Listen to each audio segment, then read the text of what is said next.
The outpost sat just outside Mosul, on the edge of a flat, dry expanse, where the wind moved without interruption.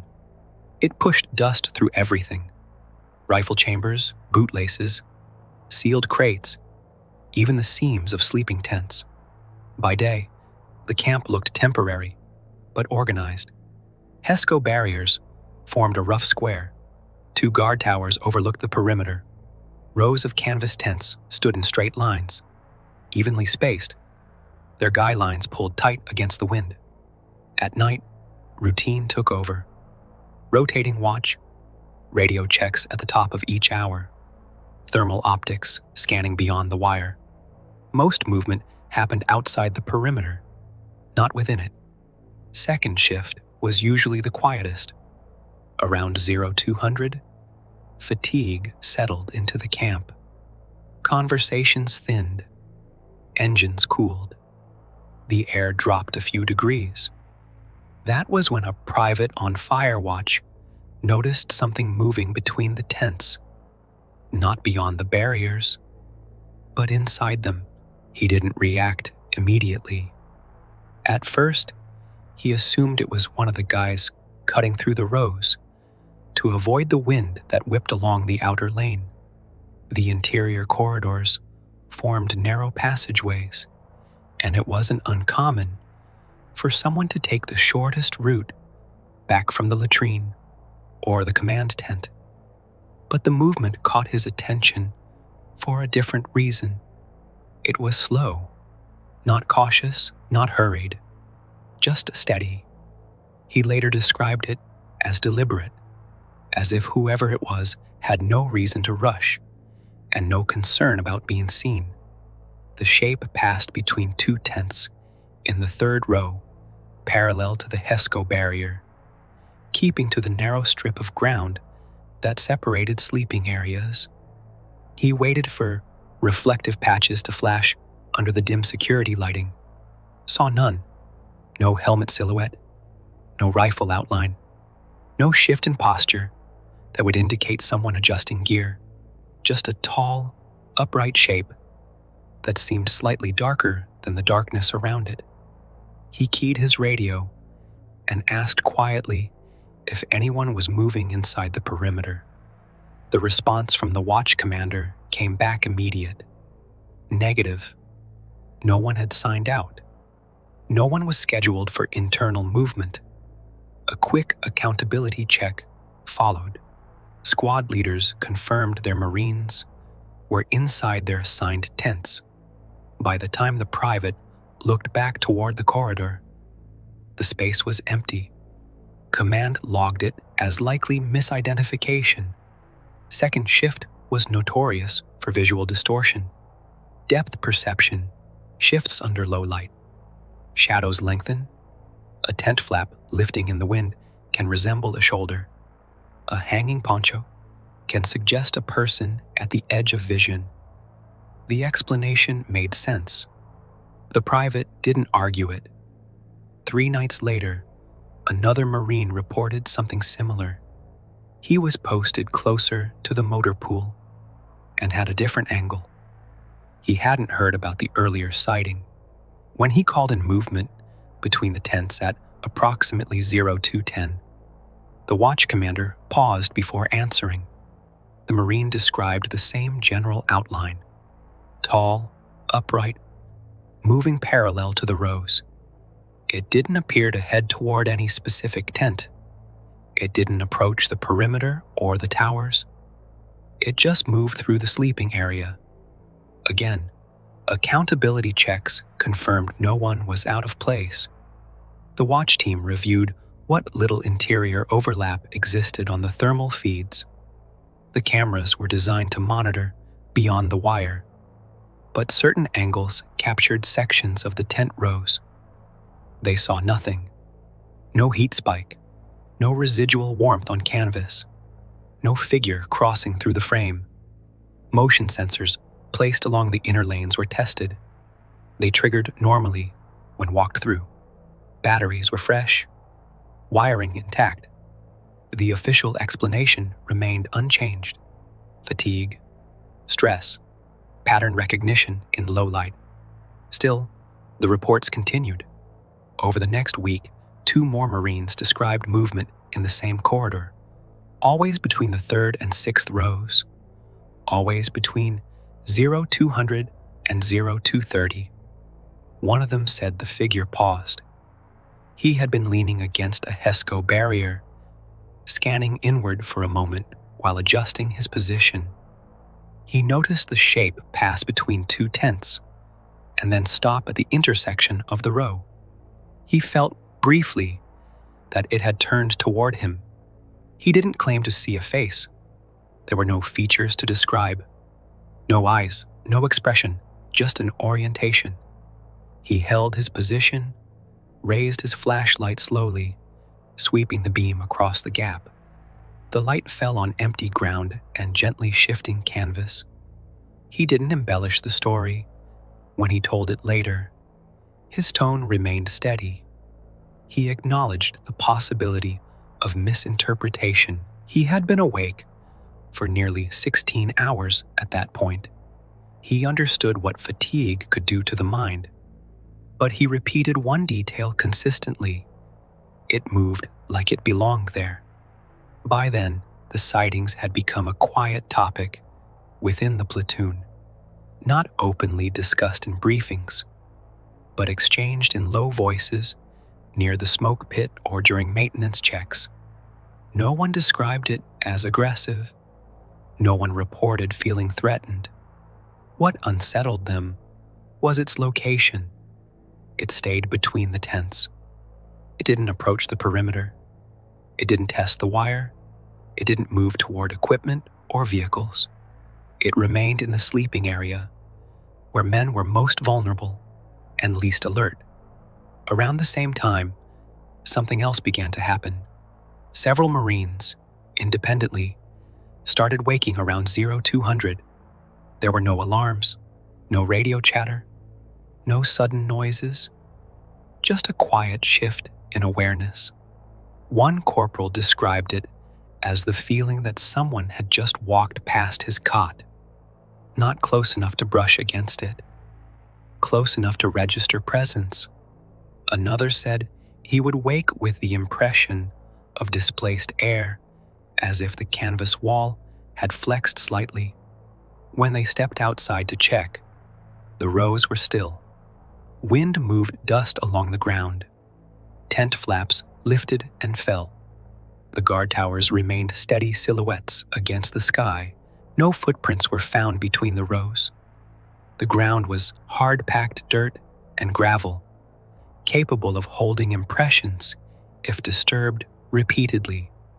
Red lens flashlights revealed nothing unusual. Command continued to attribute everything to operational stress.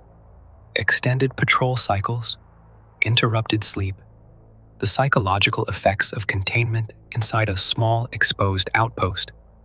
The reasoning was practical. It was also incomplete, because the timing never varied. The movement, when seen, appeared after 200. The waking, when experienced, occurred at nearly the same minute each night. And whatever it was, fatigue, suggestion, or something less easily defined, it remained inside the wire, moving quietly between the tents, where everyone believed they were alone. After the 4th sighting, the watch commander began documenting the reports more carefully, not because he believed them, but because repetition required structure. If something continued to occur at the same time and in the same location, it had to be tracked, even if the final conclusion was exhaustion. He mapped the interior rows of tents on a laminated sheet and marked each reported position.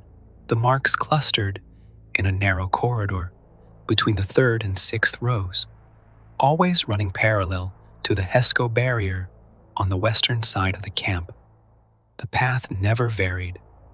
He adjusted the watch rotation so that 2 Marines had overlapping lines of sight into that corridor during second shift. They were instructed not to discuss expectations beforehand. Just observe. The first night under the adjusted rotation, nothing happened. The second night, at approximately 0213, one of the Marines reported movement. He didn't sound alarmed. His voice remained steady over the radio. Possible internal movement, third row corridor. The second Marine, positioned 40 yards away with a slightly elevated angle, replied that he saw nothing. The first Marine continued to track what he described as a vertical outline moving slowly along the tents. He gave distance markers as if reporting a patrol, passing row 4. The second Marine swept his sector with night vision, negative visual. The watch commander requested confirmation through thermal. The overlapping feed showed only the ambient temperature of canvas and ground. No spike, no silhouette. By the time the first Marine finished describing the movement reaching the end of the row, the space was empty. Afterward, the two compared notes in person. The first Marine insisted the shape had depth, not just a shadow. It interrupted the wind briefly, creating a narrow band of stillness behind it. The second maintained he had clear visibility and saw nothing unusual. The watch commander recorded both statements. From that point forward, skepticism remained the official position. But a shift occurred among the enlisted men. It was no longer just one tired private or a new transfer seeing something unfamiliar. It was now a documented inconsistency.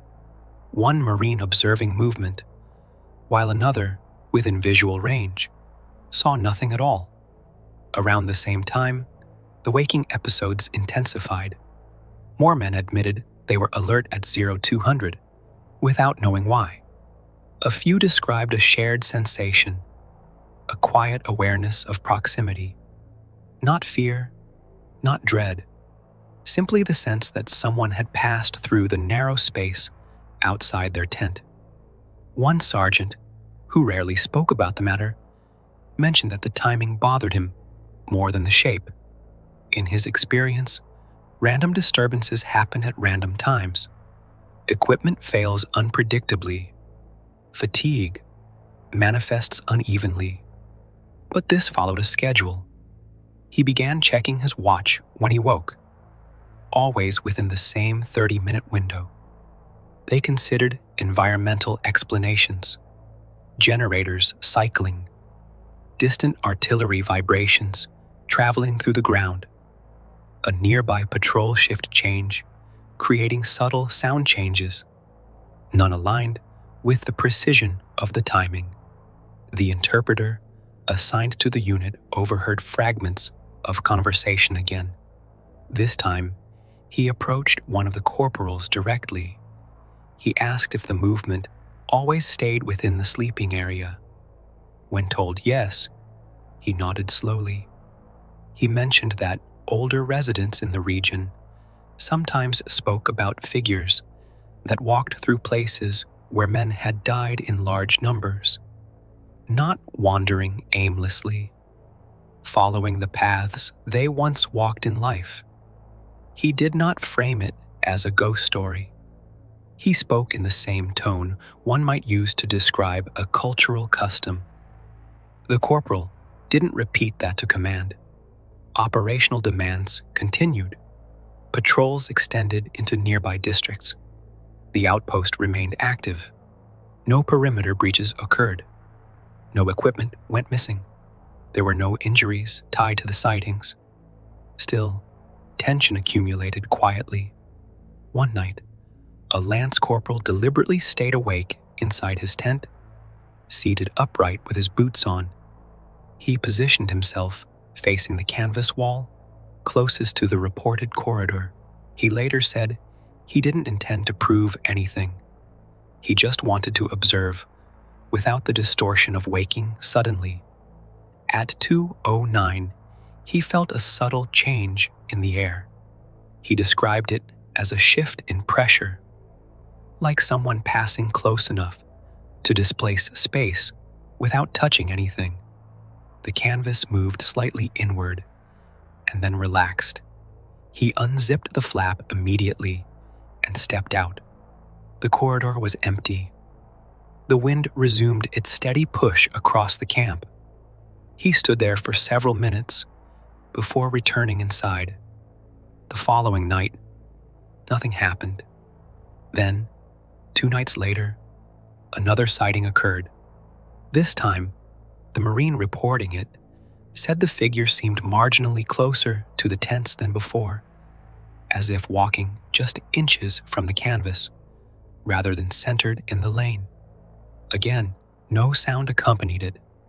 Boots on gravel produce a distinct crunch. Even careful movement leaves some trace. But every report agreed on one point. It moved in silence. The watch commander requested installation of an additional interior-facing camera. The equipment arrived, but was delayed in mounting due to higher operational priorities. Before it could be installed, the sightings began to diminish. The waking episodes, however, persisted. Men continued to sit upright at 0200, listening. The most unsettling part, according to one corporal, was that the feeling did not carry threat. If it had felt hostile, they could have framed it as stress. Combat environments heighten vigilance. The mind invents danger when it expects it, but this felt neutral, intentional, as if something was following a route it had followed before, indifferent to who now occupied the space. Over time, the reports stopped being filed altogether, not because the experiences ended completely, but because they became harder to articulate. There were no images to review, no data to analyze, no measurable anomaly, only repetition. The outpost eventually rotated out. A new unit took over the same ground, pitched tents in similar rows, ran watch at the same hours. No formal briefing mentioned internal movement between the tents. Months later, one Marine from the original unit ran into a soldier who had served on that same outpost after them. He asked, casually, if they ever noticed anything unusual at night. The soldier hesitated before answering. Between the tents? He asked. The soldier he spoke to had arrived months after the original unit rotated home. Different company, different leadership, same ground. He said they hadn't been told anything unusual during turnover. Standard briefings covered patrol routes, supply issues, local contacts, and known threats beyond the wire. Nothing about internal movement, nothing about 0200. The Marine who asked the question didn't offer context. He simply waited. The soldier explained that during his second week on post, one of their privates had reported someone walking between the tents during second shift. Command dismissed it as someone cutting through rows without authorization. An accountability check confirmed everyone was present. 2 nights later, another sighting. Same area, same time. He stopped there for a moment, as if deciding how much to say. Then he added that several men in his unit had started waking around 0200 without knowing why. No alarms, no radio calls, just sudden alertness, the same quiet impression that someone had passed nearby. He shrugged when he finished, said it was probably nothing. Lack of sleep does strange things to people. They had been running long patrols, adjusting to the heat, settling into unfamiliar ground. The Marine didn't argue. He didn't mention that the timing matched exactly. He didn't describe the tall shape or the deliberate pace. He just nodded and changed the subject. Years later, during a small reunion, the topic surfaced again among members of the original platoon. The conversation remained subdued. No one treated it as a war story meant to impress. There were no exaggerated details added over time. If anything, the accounts had grown simpler. A few admitted they had stopped looking at their watches when they woke. It felt easier not to confirm the hour. Others said the waking stopped as soon as they left that outpost, replaced by more typical deployment sleep patterns. Light, fractured, but no longer precise. One staff sergeant reflected that combat environments produce enough real threats without inventing new ones. He maintained that fatigue remained the most rational explanation. Extended operations compress perception. The mind fills in gaps in low light. Shared suggestion can align independent experiences. He believed that. But he also acknowledged something he couldn't fully dismiss: the consistency, not just in timing, but in behavior. If this were imagination, it was unusually disciplined. It followed the same corridor. It avoided the perimeter. It never entered a tent. It did not approach the guard towers or vehicles. It did not test the wire. It moved only between the rows where men slept. Neutral, predictable, almost procedural. The interpreter's earlier comment about old battlefields resurfaced during that reunion. Someone had looked into the region's history after returning home. The outskirts of Mosul had seen repeated conflict over decades: conventional warfare, insurgency, rapid burials, shifting control. No verified record identified the exact patch of ground where the outpost had been built. Temporary positions are rarely marked long-term. Units move in and out. Earth is flattened, leveled, reused. It is possible that nothing significant had ever happened there before the Marines arrived. It is equally possible that something had. The desert keeps its own record, though not one easily accessed by paperwork. In the end, no one claimed certainty. There were no injuries, no escalation, no direct interaction beyond observation and sensation. Whatever moved between the tents did not interfere with operations. It did not respond to lights or voices. It did not accelerate when noticed. It simply continued its route until it was no longer visible. One corporal described it best years later when asked why the memory stayed with him. He said, "Combat fear is sharp and immediate. It announces itself. You know why you feel it. Incoming fire, sudden movement beyond the wire, a radio call that shifts tone." This was different. It didn't feel like danger. It felt like presence. Something occupying space according to a schedule older than their deployment orders. Another Marine pointed out that war compresses time. Units arrive, build, operate, and depart. But the ground remains. The wind continues. Night falls at the same hour, regardless of who stands watch. Perhaps what they experienced was nothing more than the human mind reacting to repetition. The same shift, the same silence, the same corridor of canvas and gravel. Or perhaps they intersected briefly with something tied to the land itself, following a pattern set long before HESCO barriers and thermal optics. No official record exists of internal movement at that outpost. No after-action report references it. No sensor log confirms it. Only memory, and memory, especially in war, is selective but persistent. What remains consistent across all accounts is the hour, just after 0200, the quietest part of the night, the moment when fatigue lowers the mind's defenses and the environment feels suspended between days. Men would wake, not frightened, but aware of space just beyond thin canvas, aware of a corridor between tents where boots should have made sound but did not, aware of something moving on a route that never changed. Whether these were hallucinations shaped by exhaustion, shared suggestion amplified by isolation, or something less easily categorized, the stories continue to circulate quietly among those who served there.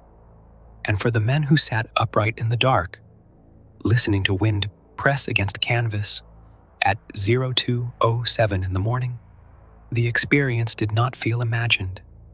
It felt scheduled. Whether these were tricks of the mind or echoes of something older than the outpost itself, no one can say with certainty. But in that narrow strip of ground between canvas walls, just after 0200, something moved. And for those who were there, that was enough to remember